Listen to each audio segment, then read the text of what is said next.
Good afternoon, everyone, and welcome. I'm Aileen McCallum, Senior Director of Civic Leadership Programs at the Downtown Denver Partnership. We have a great program for you today, and I'm excited that we can come together to recognize the participants and the great work of the Downtown Denver Leadership Program. Since today's program is all about leadership, I think it is appropriate to start by acknowledging and thanking our members who have shown up for our community during a tough year. Your engagement and support has allowed the partnership to continue our work to maintain an economically vital and vibrant downtown Denver. And to our board members and board leadership, thank you for your guidance, expertise, and passion for downtown, to our organization and to the city. We have leaned on you more than ever in the past 9 months and cannot thank you enough. For those of you who might be new to our organization, the Downtown Denver Partnership aims to build one of the most economically powerful center cities in the country, guided by our 20-year strategy for downtown, the Downtown Area Plan. We offer our members an opportunity to engage with each other and make an impact in downtown Denver. It is this community engagement and civic leadership that propels our community forward, and we have relied upon our community during the tough times of these past 9 months. Despite the challenges we have faced, we still had 5,000 people show up on May 29th to beautify the downtown Denver community.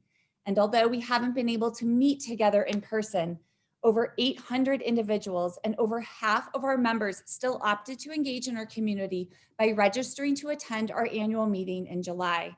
And we continue to see hundreds of community members every month for webinars and discussions on topics that range from homelessness to diversity and inclusion, to parks and public spaces and economic development.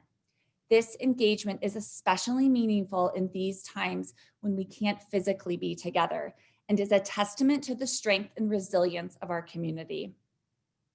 Our partners at Husch Blackwell are prime examples of leaders showing up for their community. By encouraging their associates to become more involved and challenging our notions of what it means to be a premier organization and a world-class city. As title sponsors of the Downtown Denver Leadership Program, Husch Blackwell understands the importance of developing strong civic leaders. And here to talk about that today is Kevin Kelly, Managing Director of Husch Blackwell. Please welcome Kevin. Hey there. I know that we have an audience of several hundred people, and I hate to exclude any of you, but I want to take a moment to speak directly to members of the 2020 Downtown Denver Leadership Program. There are many good reasons to have devoted your time and energy to the program. You've expanded your network, so you'll be able to serve your customers, your clients. You can now introduce your colleagues to opportunities you couldn't introduce them to before, and you can now get access to information that can help you approach your work in new ways. And all that's great. It's necessary, it's important. Your firms want you to make these connections. To me, though, the most valuable thing the DDLP brings to the table is encouraging each of you to think of yourselves as leaders. And to me, leadership transcends what we do. Being a leader isn't about being the best in your profession. I've seen many law firms, including law firms I work for, who give leadership positions to the best trial attorney, to the lawyer with the biggest book of business. And oftentimes those guys can't lead at all. They take those positions or even demand it because of ego. And we probably all know people like that. Don't be that guy. Don't be that girl. Instead, use the tools, contacts, and ideas that you've been exposed to through the leadership program to continue growing into a true leader. I mean that. Look, leaders inspire. Leaders see and communicate a vision. Leaders establish principles. It's focused not just on what we do, but how we do it, who we are when we do it. Leaders take time to learn how to motivate you. And leaders give you the confidence that you are smart enough, you do have something to contribute, that you do make a difference. And leaders act like what they do makes a difference because it does. And leaders make you feel it matter too. That's I got to tell you, I don't know Times I've sat in DDP board meetings and listened to people who are smarter than I am, who have experiences that I don't have, who offer up ideas that I never would have thought of. And I won't lie, so it's not always easy on the ego. But after I cover myself and learned to listen better, I learned a lot. And as my dad told me, great leaders are often those who listen best. Why? Because they have the opportunity to learn the most and therefore have the most to give. Each of you is here because you have to give a lot to contribute. Your firms see that in you. How you choose to grow into your leadership, seize the momentum and the opportunity that you gain through the leadership program to serve your firms, to serve the Denver community, that'll be different for each of you. But let me give you a couple of thoughts, some suggestions for sustained energy you feel right now and contributing to our community. First, reach out to your colleagues in this group at least a couple times a month. Share something you've learned that you think matters to them, or help them connect with someone you know that you think they should know. Denver was built on collaboration, relationships, and giving. It's a tried and true tradition. Keep it up. Ask for help. There's something someone else is better than you. Give them the chance to do it. Find somebody that you trust to remind you what you're good at and to tell you what you can do better, and listen to those people. And listen to other smart people. Join and speak up at an organization here in Denver that needs smart people. Guys, you are smart people. And remind yourself often, you don't have to be the best. You just have to know how to bring out the best in others, their competence, their confidence. Last two things. Be good at what you do and great at how you do it. And act like what you do makes a difference, because it does. I don't have a cocktail. I would say cheers to you all, but I'll end up here. And with that, I'd like to introduce my good friend, Steve Kadich of J.E. Dunn. Steve will tell us about the John Parr Leadership Award.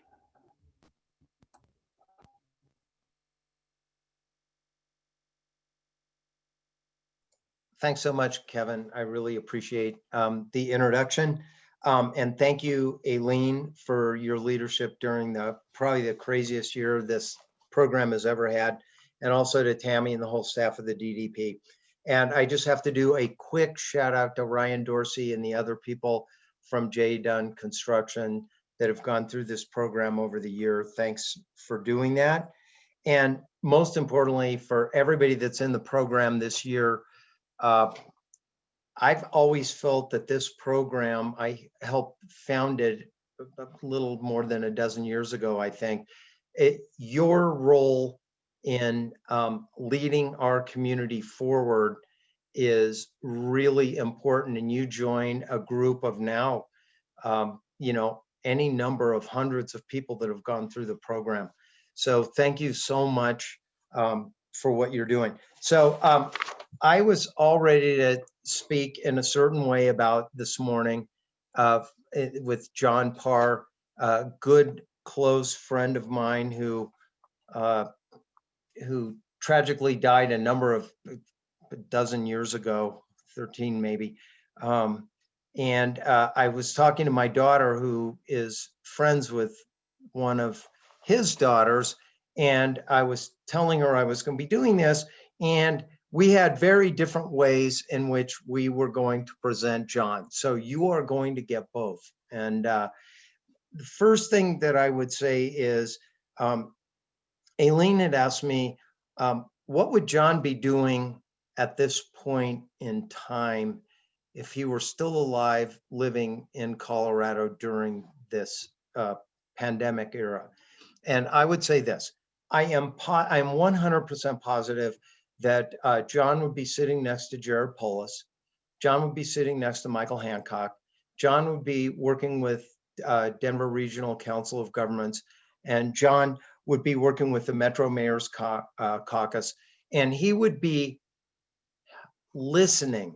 His greatest trait was as a listener, and that's probably the most important message I can convey. He was an incredible listener.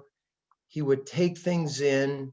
he would distill it, and then he would send it back to folks that were in the meetings. And that's what he would be doing now. And he would be making a tremendous a contribution to helping us move forward in this really challenging time. And he'd be doing it with a consensus point of view. So I'm almost out of time, but my daughter's point of view was a very different one. And her point of view was, I always think about John when we go over to his house at the end of a very busy day, and he would be having a cocktail. And he had terrible taste in alcohol. So I'm just going to show you. These are 2 bottles that that I snagged from John's house after he passed. Really bad bottle of Chardonnay, Gato Negro, and a even worse, I've never even had this stuff, Thunderbird Serve Cold. So John would work 16 hours a day and then come home and have a really bad cocktail. So with that, I would just like to say, as I turn this over to Aileen, whoever the winner is this year, I hope that they will take both of those things about John into context and work crazy to help our community, and then enjoy a nice cocktail at the end of the day. Aileen. Thank you, Steve. I think this year's award winner will be able to take on that challenge.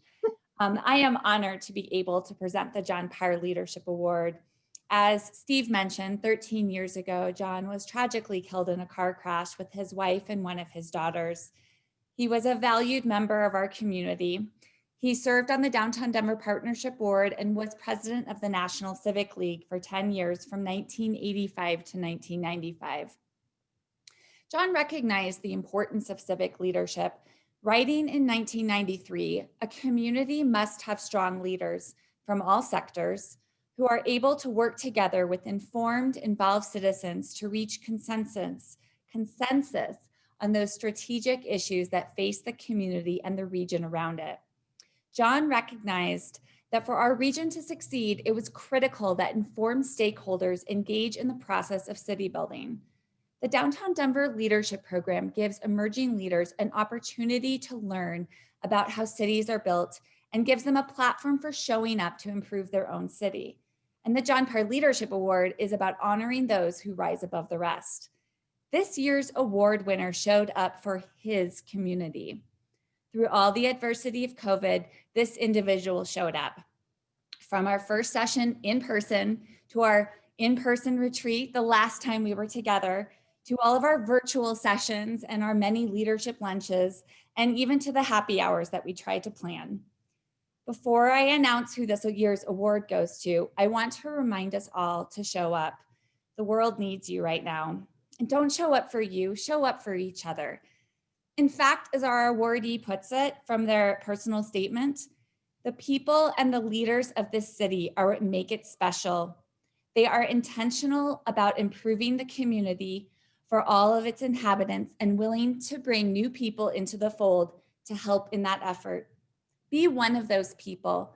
Be one of those people who are intentional about improving your community, and along the way, make sure to invite a few new people in to join with you.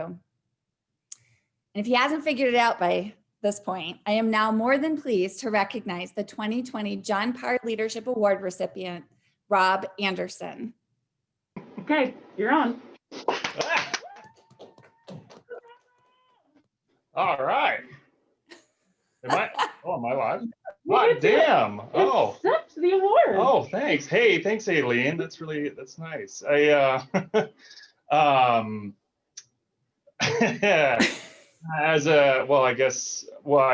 should say that it's a distinct honor.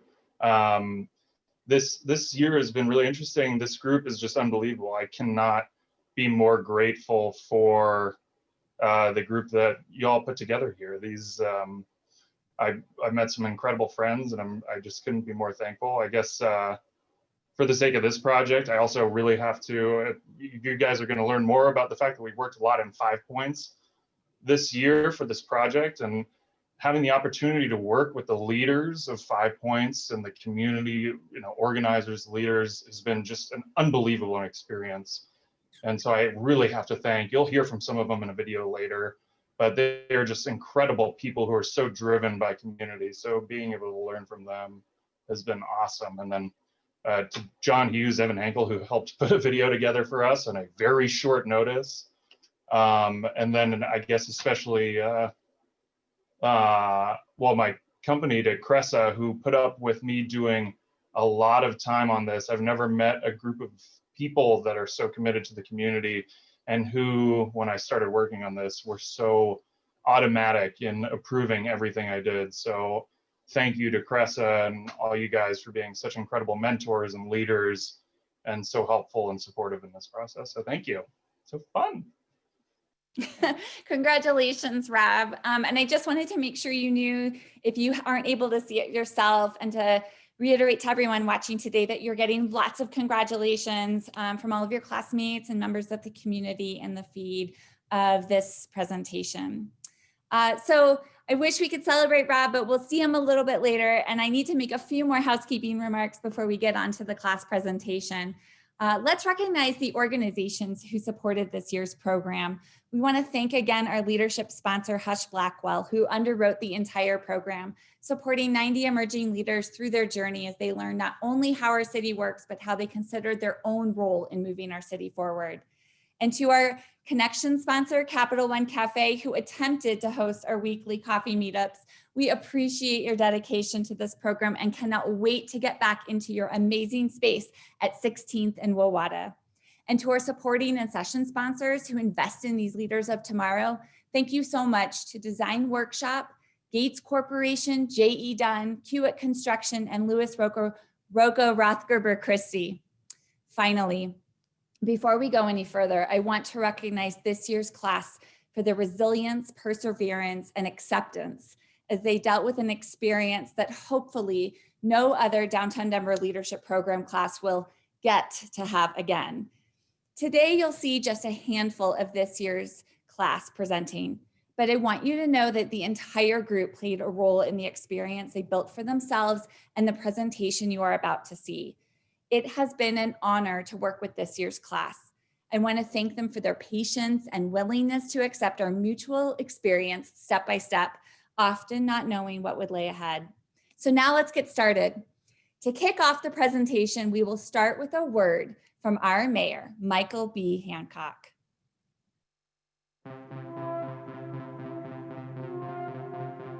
5 Points means an awful lot to me, and a place that I still have tremendously fond memories of. I remember just hanging out in 5 Points, going to Juneteenth, going to the small restaurants, going to the record stores with my big brothers and sisters, and I remembered it being just the heart and soul of our culture in the city of Denver. It's where we really could find some of the most phenomenal, diverse cultural foods in Denver, some of the most phenomenal cultural experiences in Denver, where the heart and soul of one of the greatest Juneteenth celebrations in the entire country would take place.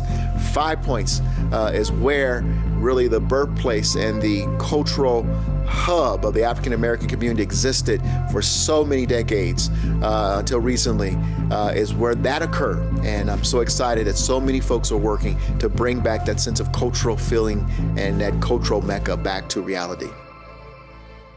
Some of the great entertainers of our time would go and perform, and they would perform so they could have a room to stay in at nighttime. But they were not brought to Denver to perform in 5 Points. They were brought to perform in largely white establishments in downtown Denver and other parts of Denver. And then they were done. They couldn't stay downtown in those hotels, so they would come to 5 Points. And in order to earn their room, they would perform right there at the place like the Russonian or the Roxy in order to earn a room. So that is where the heart and soul of jazz really took hold in Denver, Colorado. You know what? There's nothing like bringing back to life our cultural and heartbeat. I think this is a critical project, and one, and quite frankly, one that I cannot wait to see come to fruition. The rebirth of 5 Points can be nothing but something wonderful for all of Denver. Let's not lose the strings that tie us to the historic significance of 5 Points. And the quicker we revitalize 5 Points, the quicker we can recapture really what it was and the power of its presence.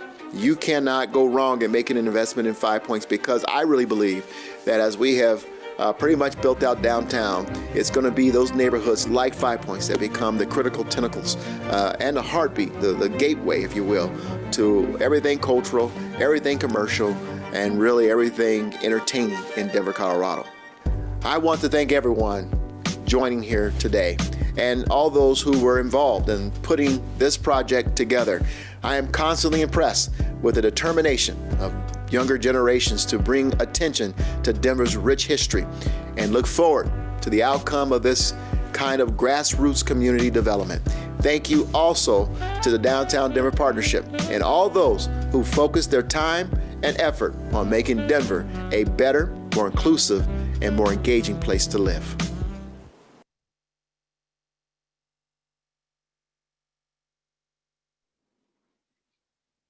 Wow, those are some great words from our mayor. Hello, everyone. My name is Quan Atlas, and I'm a member of the mayor's administration, as well as this year's DDLP class of 2020. I'm a communications and policy analyst and a master's student in urban and public affairs, but I'm also a resident of 5 Points. I'm a founding member of the 5 Points Neighborhood Association, vice president of the Urban League Young Professionals, which is based in 5 Points. And I say all that to say I love Denver and I love 5 Points. I'm committed to supporting our community and being a part of its success. For that reason, I could not be more excited to share with you and introduce our group project. Similar to what you heard from our mayor, you will hear additional community leaders later in our presentation on just how special 5 Points is.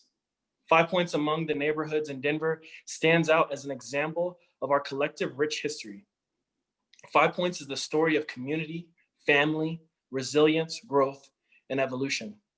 And for the sake of our project, American music. Of course, we can't talk about 5 Points without noting the darker parts of our history as well. 5 Points was born out of segregation, racism, and redlining.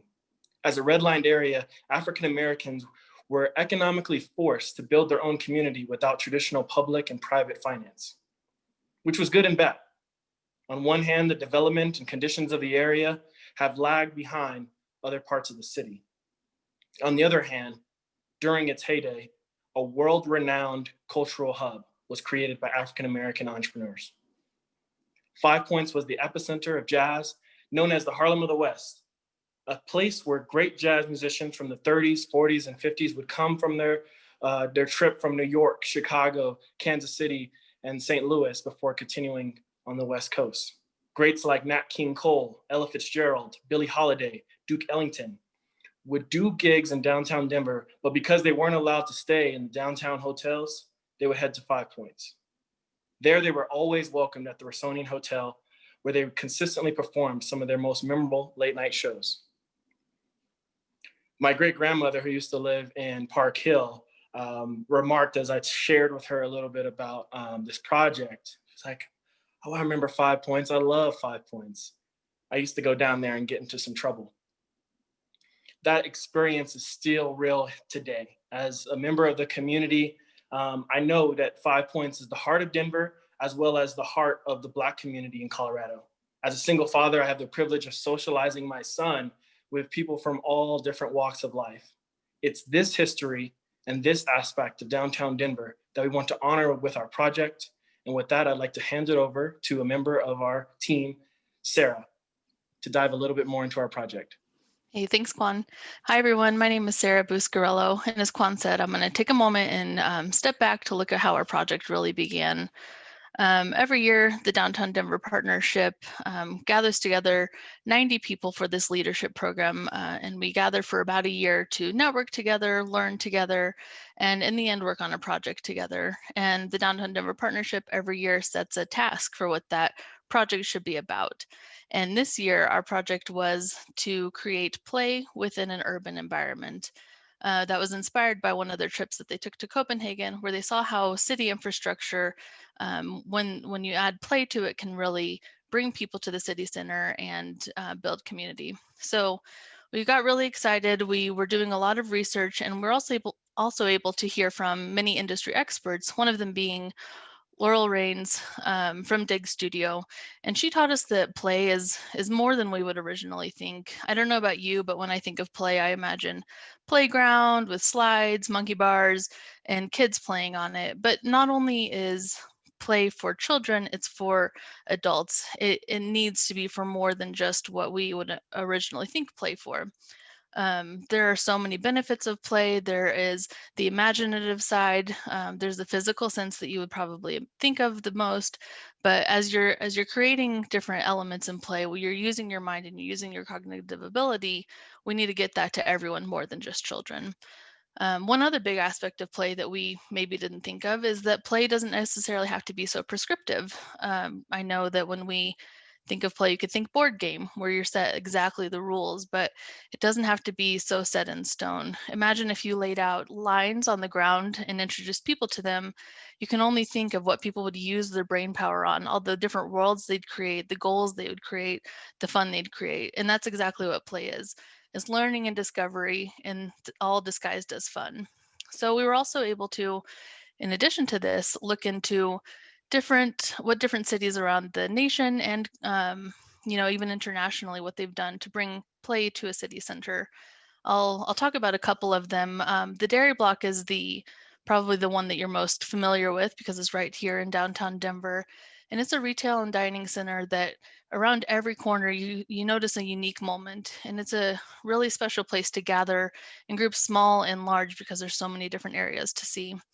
A more musical one is the Chime Line in San Francisco. And that's an array of chimes that were set out in a plaza so people can engage, kind of play notes and create friendships, create community there. Similarly, there's another musical installation in Mesa, Arizona.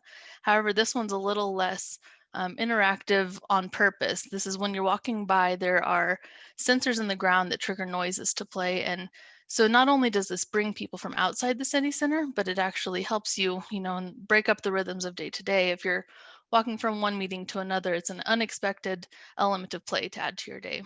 So we were getting very excited about all these installations, and the other ones in our design team was starting to craft what that could look like in Denver. We were looking at different locations in Denver to introduce this, and we were starting some real momentum. And then, as you can imagine, everything changed. Not only were we not getting together in person to network and meet together, but our project idea was changing. We were thinking, what does play look like in a pandemic? How do you play when you can't gather? How do you play when you can't touch things? So we knew that our idea was going to change, but not only that, the schedule was going to change as well. We couldn't fit everything that we wanted to do in this year. We decided we'd rather extend the deadline and make this a longer process that people could definitely use after COVID goes away. And we decided to make it a more impactful project as well. So COVID wasn't the only thing that shifted our thinking with this project. I'd like to welcome back Kwan to explain the other major shift. Thank you. Yes, it wasn't just COVID that changed our plans. The unjustifiable murder of George Floyd and the subsequent uprising of the American people in the fight for justice became an historic moment for downtown Denver. For many nights, tens of thousands of Coloradans came together to speak out against police violence on behalf of the Black community. As a group, we discussed and reflected on the events and how we might use our own voices to add to the chorus of people calling for change. It was at this point that we decided to shift our focus towards 5 points: Denver's historically Black community and neighborhood. Here we could put our efforts towards a project that not only shifted what we wanted to do as far as play and engagement, but also would meaningfully benefit our African-American community here in Denver. Fortunately for us, 5 points is forever linked to the history of jazz, which meant our effort to create something playful and engaging got a lot easier. We immediately got to work rethinking how we would design something that would highlight not only the history of music, but provide an economic stimulus to the business district on the WELTON corridor. Of course, we weren't the only ones with this mindset, nor were we the first to come up with the idea of creating something playful and engaging in 5 points. So our work began reaching out to community groups and leaders to look for inspiration, direction, feedback, and partnership. We heard several proposals in the works and a few that may have gotten shelved because of the pandemic. We met and spoke with these leaders throughout the community, some of who you will hear from later in our presentation. In every conversation, we reiterated our desire to create a community-driven activation, a project for the community of 5 Points by the community of 5 Points, but that would benefit all the people of Denver. The reaction was overwhelmingly positive, as the energy and passion for 5 Points was evident in everyone we spoke with. And thanks to honest and candid feedback we received, the scope of what we were trying to accomplish came into focus.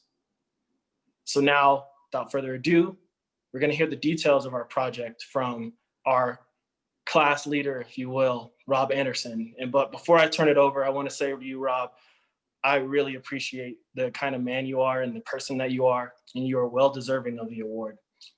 You elevated a small suggestion that I had made about bringing our play activity to 5 Points, and you led on it and you took it to where it is now. And that's real power and that's real leadership. And I love you. Damn, Quan. You're good. Love you too, man. Well, thank you all. Thank you, Quan. Thank you, Sarah. Before I didn't have a chance to apologize for my mustache here.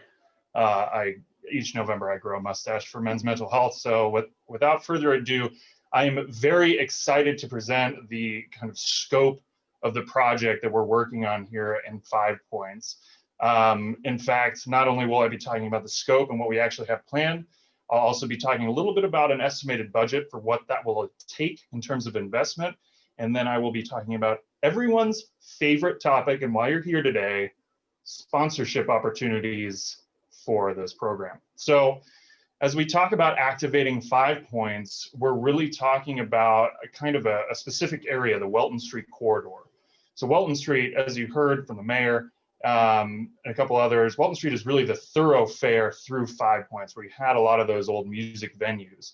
And then again, for the sake of our project, we really want to cut it down into phases. So if in any conversation about activation, the sky is the limit, right? We can do anything anywhere. But for the sake of our project, we really wanted to focus on 2 specific areas along Welton Street to basically set benchmarks to say we can do this if we raise this amount of money. And so for those 2 areas, we're focusing on 5 Points Plaza on the north side of Welton Street, which is right adjacent to actually 5 Points intersection, where you see the Rossonian in this map.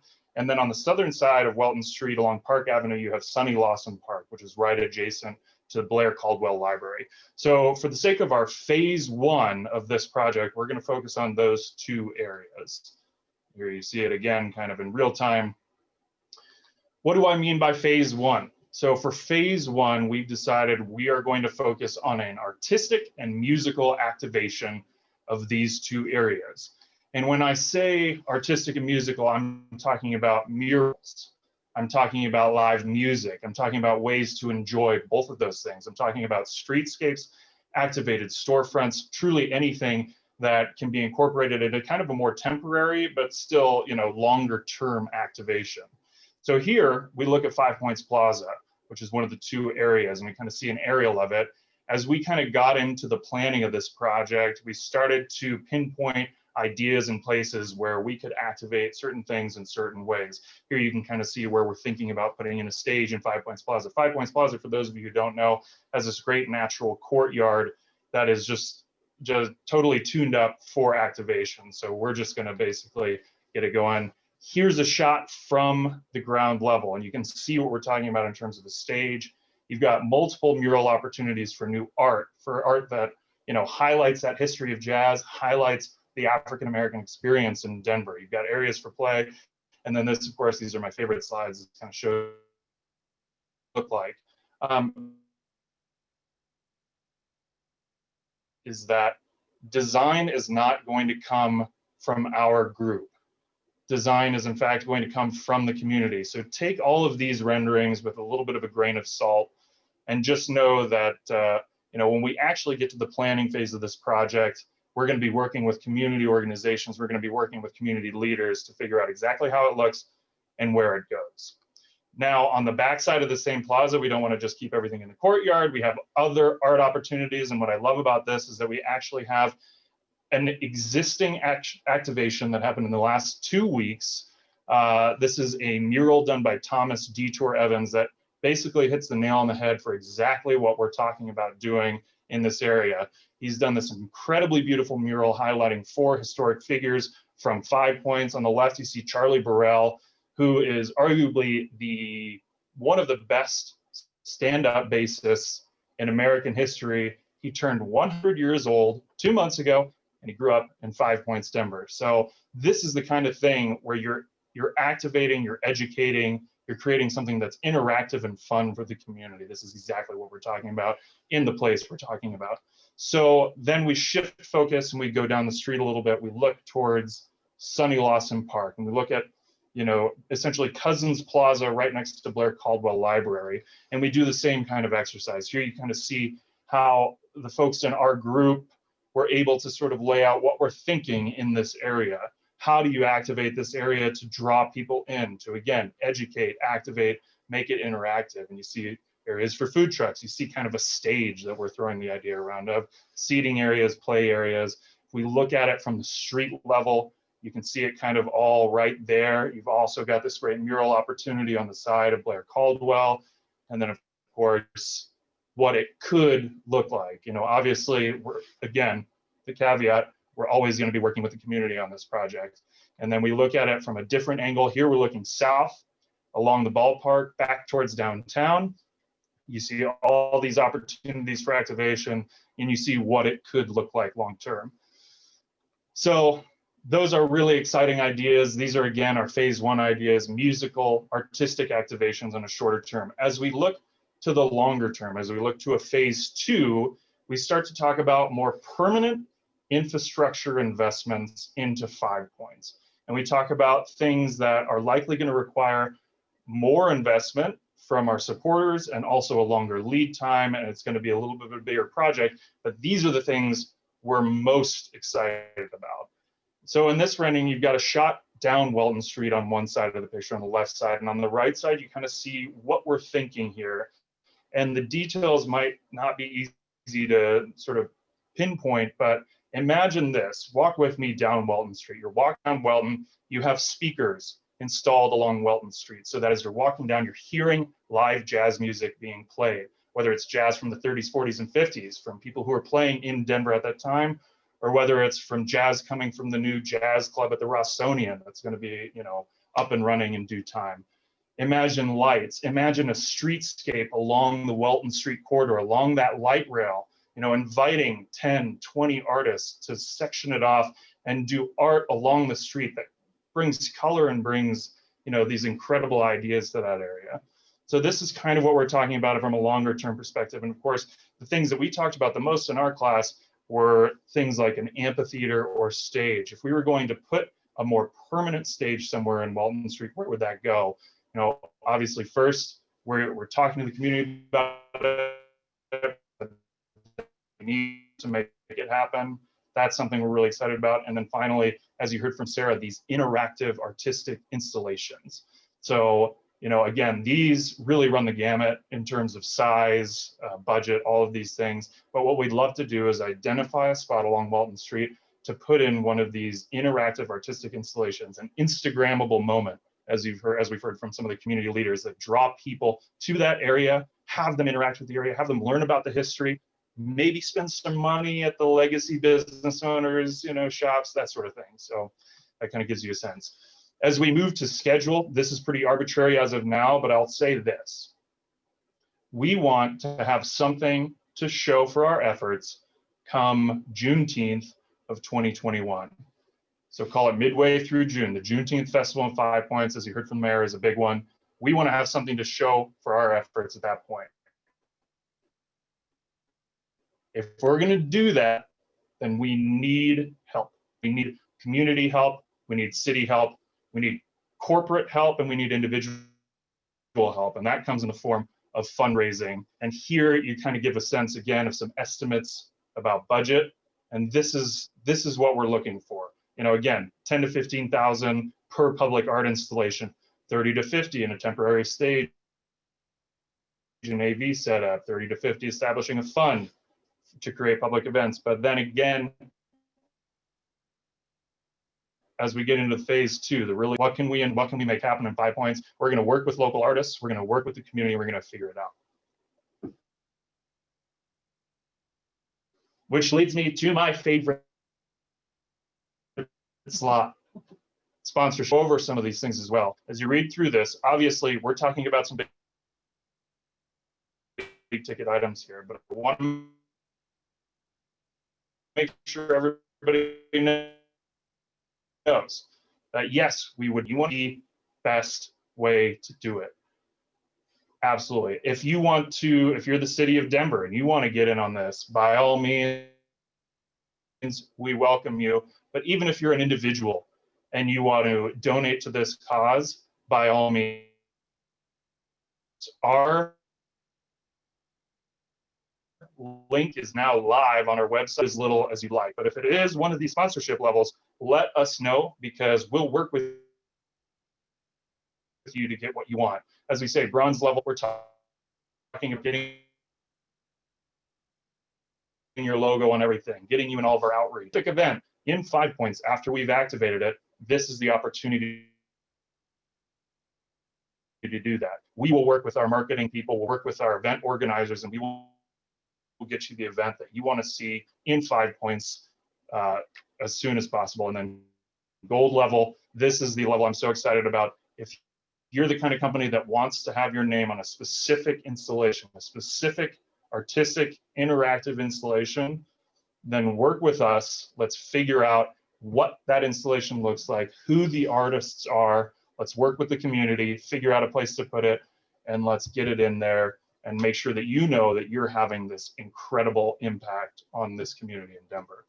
Now, with that being said, I would be remiss not to shout out our existing sponsor, Holder Construction, who even before we gave this presentation, even before they really knew what we were doing, they gave us $10,000 for this project. So I encourage all of you to use this as a challenge. Talk to your companies, talk to the people who are invested in this area, and say, hey, if Holder Construction can do this, why can't we do this?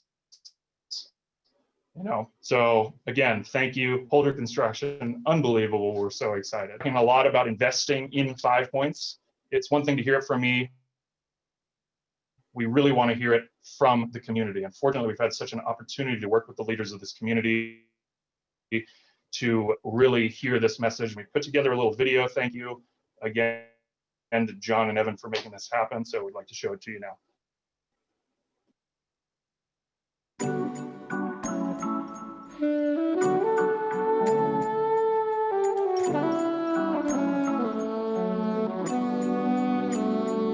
I love 5 points. I've grown up in this neighborhood. My family has had Welton Street Cafe for 21 years. You know, I'm very committed to the neighborhood, very committed to my family's business, and I wouldn't have it any other way. 5 points has always been like this is my first love. We shed blood, sweat, and tears on these streets to make it a better place, along with a lot of other folks. I grew up in this neighborhood, so this has always been, you know, a part of my life, a part of growing up, and I learned the history. So many things that were important to Denver happened here, from the music to the culture and the curation of ideas and expression has come out of some of these structures, but also the neighborhood specifically. 5 Points is the Black Renaissance of Denver in the 30s, 40s, and 50s. Unfortunately, it was redlined, and African Americans and Latinos could not live outside of that neighborhood. And so what did they do? They made one of the coolest neighborhoods in the city. They made it such an incredible environment that attracted Black artists from all over the United States. Due to the fact that a lot of musicians had to suffer a lot of indignities to get here because of the lack of public accommodations, this became the mecca of musicians. Jazz was one of the important kinds of music here. Lena Horne and Charlie Parker and Dizzy Gillespie, all were there. I have to tell you, I was a kid. When we came down to 5 Points, it was like walking down Hollywood Boulevard. We had the nightclubs, beauty parlors, all of the infrastructural services were contained right here. Doctors, dentists, entertainment, you had a casino, and then you had the Rossonian. This space is very, it's kind of the crown jewel of 5 Points. So this was a place that people wanted to be, wanted to come, wanted to experience. And so it was really engaging, whether it was the food, whether it was the music, but also the feeling. Since I'm a native and have grown up here, I see what was there and what's not there. It misses the warmth and it misses the community that used to have that feel here. Unfortunately in the 60s, 70s, kind of through probably the 90s, it went through some challenging times. Our goal now is to see that come back alive, but do it in a way that it's still Black owned and brings back that energy that was here in the 20s, 30s, 40s.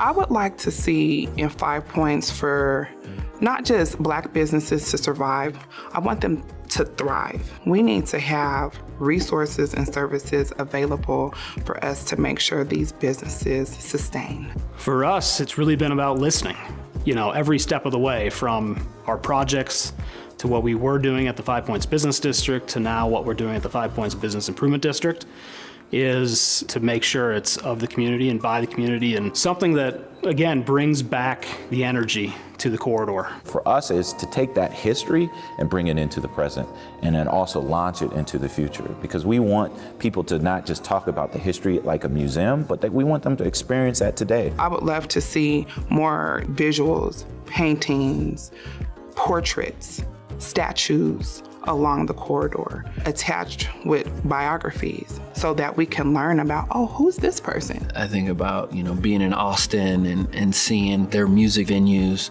but I think about having this on Welton, but it being led by an African-American community, and everyone is enjoying it. It's not too far gone. We still have our elders that I know that we rely on, and they know what 5 Points was, and they can help direct us to a greater 5 Points, so that we can continue to have something for the generations to come. That's the urgency.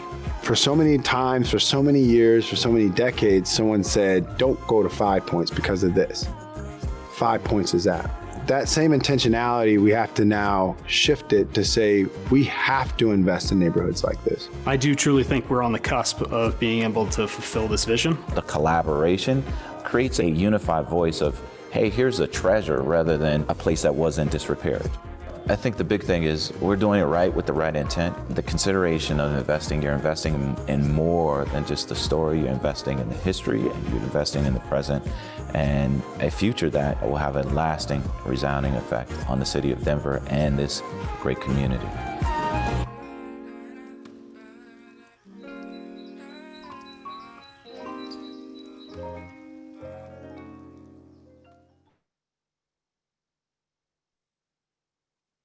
Awesome.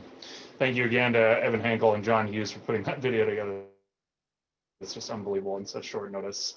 So as you heard, we're ready for investment. So if you go right now, www.weltonstreetrenaissance.com, you'll see the video we just played for you. You'll be able to watch it again, share it with other people in the community. And then as you see right there, there's a make a donation button. So please reach out to us, click that button, help us make this idea a reality, help us reinvest in this community and make this project happen. We need your help. So thank you so much for your time today. At this point, I'd love to turn it over to dear friend, Tammy Dorr, Denver Partnership. Tammy, thank you for everything.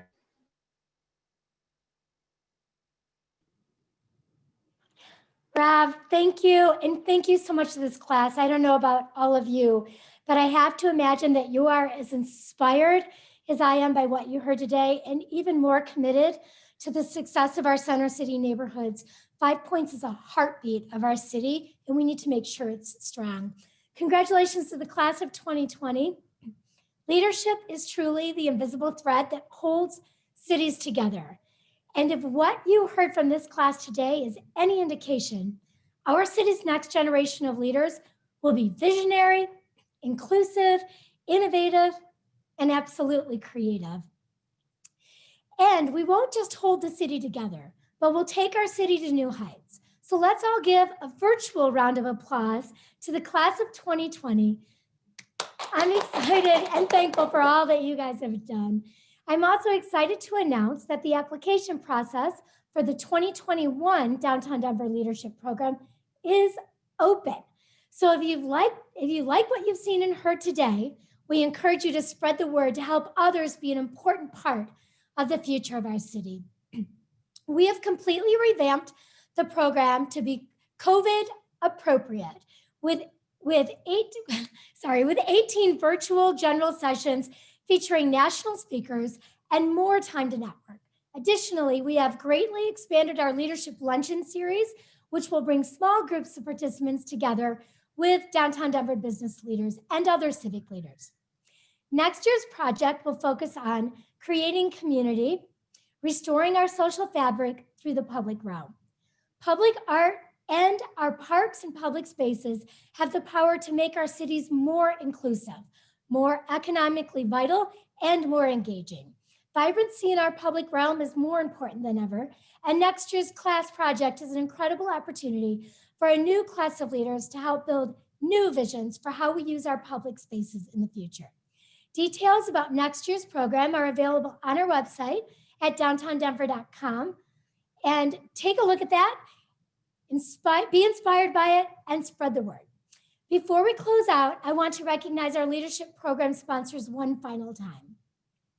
Thank you to our leadership sponsor, Hush Blackwell, our connection sponsor, Capital One Cafe, and our Downtown Denver Partnership, Downtown Denver Leadership Program supporting sponsors, Design Workshop, Gates Corporation, J.E. Dunn, Kiewit, Lewis, Rocco, Rothgerber, Christie, and we have many more ways to engage with the Downtown Denver Partnership and our city in the coming weeks and months, so please give me a moment to share those. On December 8th, we invite you to our Development Insider Tour, where you'll get a behind-the-scenes look at McGregor Square. And the next Real Talk session is on December 9th. The partnership and our City Build platform invite you to join us, where our speakers will discuss building a city for everyone. We also have an entire month of ways to experience downtown in person. The partnership is proud to produce Winter in the City, which launches tomorrow, November 20th, with the grand illumination.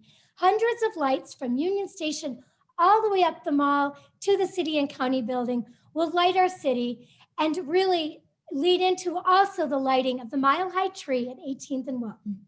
A downtown-wide, socially safe experience to help you celebrate the holiday season in many special ways. So visit downtowndenver.com to learn more about that.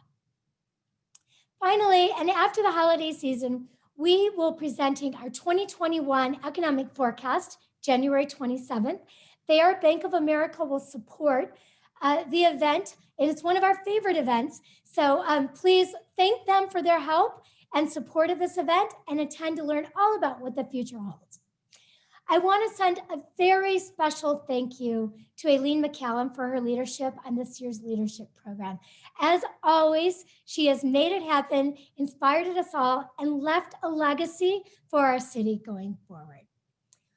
As we go forward in terms of building our center city, we continue to invite all of you to be part of it, building an inclusive city, driving it forward, and never giving up, even in these challenging times, that we come together with intellect, resources, passion, and commitment.